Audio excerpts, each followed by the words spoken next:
Hi అండి, నేను మీ Rajani. Welcome to my channel.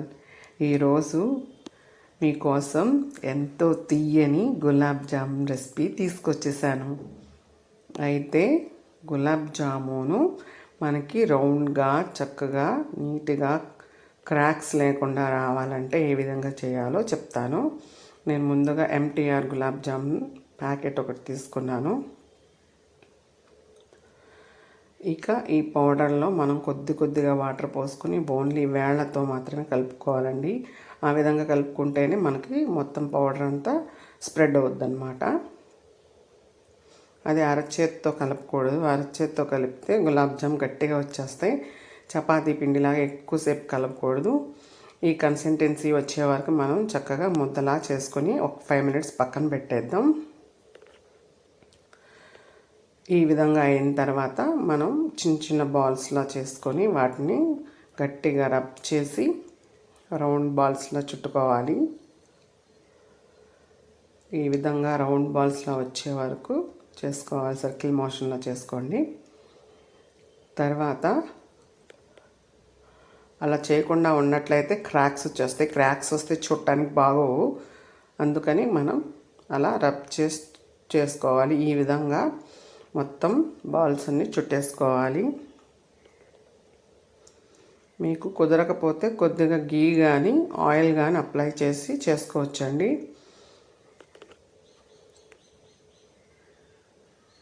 మొత్తం ఇలా చేసేసి పెట్టేసుకోండి. పక్కన పెట్టేశాను.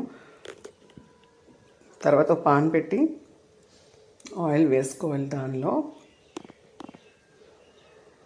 ఈ ఆయిల్ వేడెక్కేలోపు మనం షుగర్ సిరప్ కూడా రెడీ చేసేసుకుందాం. షుగర్ నేను 2 glasses తీసుకున్నానండి. 2 glassesకి 4 glasses వాటర్ అప్లై చేశాను. మీరు స్వీట్ కావాలంటే ఇంకొంచెం వేసుకోవచ్చు.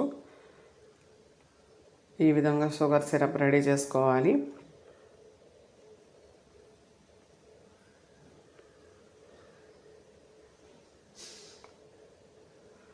ఇంకా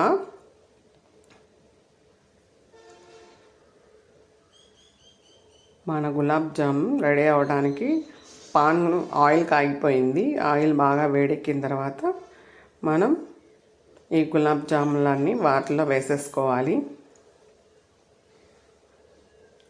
అలా అని మీడియం ఫ్లేమ్లో పెట్టుకోవాలండి. హైలో పెట్టుకుంటేనేమో తొందరగా మాడిపోతాయి. లోపల కుక్ అవ్వదు. ఫ్రై అయిపోయినట్టు కనిపిస్తాయి అన్నమాట. అప్పుడు లోపల శుద్ధగా మనకి బాగోవు తినడానికి. అలాగే సిమ్లో పెడితేనేమో క్రాక్స్ వచ్చేస్తాయి. మీడియం ఫ్లేమ్లోనే మనం వాటిని ఫ్రై చేసుకోవాలి. గోల్డెన్ బ్రౌన్ వచ్చే వరకు వాటిని అటు ఇటు తిప్పుతూ ఫ్రై చేసుకోవాలి. 1 side కాలిపోయినాయి కదా, కొంచెం తిప్పుకుందాం. ఇప్పుడు 2 వైపులా కాలినాక వాటిని అలా పక్కన పెట్టకుండా ఏం చేయాలంటే మీకు టిప్ చెప్తాను. అవి వేగుతుండగానే మన షుగర్ సిరప్ కూడా రెడీ అయిపోయింది కాబట్టి ఇవి ఫ్రై అవ్వగానే డైరెక్ట్గా ఈ షుగర్ సిరప్లో వేసేసి మనం మూత పెట్టేసుకుంటే అవి చాలా స్వీట్గాను షుగర్ సిరప్ అంతా అవి అబ్జర్వ్ చేసుకుంటాయి అన్నమాట. అలాగే సాఫ్ట్గా కూడా అవుతాయి. ఎవరైనా మన ఇంటికి గెస్ట్లు వస్తే ఇన్స్టెంట్గా గులాబ్ జామ్ చేసి ఈ విధంగా ఇచ్చేయచ్చు. మామూలుగా అయితే ఇలా పక్కకు పెట్టిన తర్వాత మనం షుగర్ సిరప్లో వేసామనుకోండి, అవి తొందరగా అబ్జర్వ్ చేసుకోవు సిరప్. నేను చెప్పిన టిప్ ప్రకారం చేస్తే అవి వెంటనే సర్వ్ చేసేలా ఉంటాయి అన్నమాట.